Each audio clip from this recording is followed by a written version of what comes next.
So the AN fittings that we bought for our turbo don't match up at all. We have to send them back. So we have a race car shop right in town, and I bought this hose.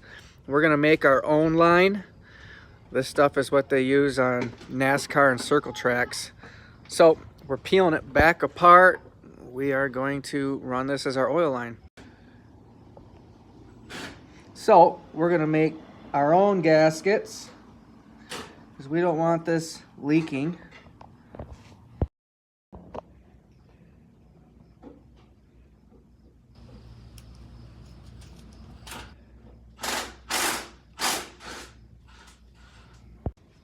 If we put this back together and it leaks again, it's just gonna have to leak.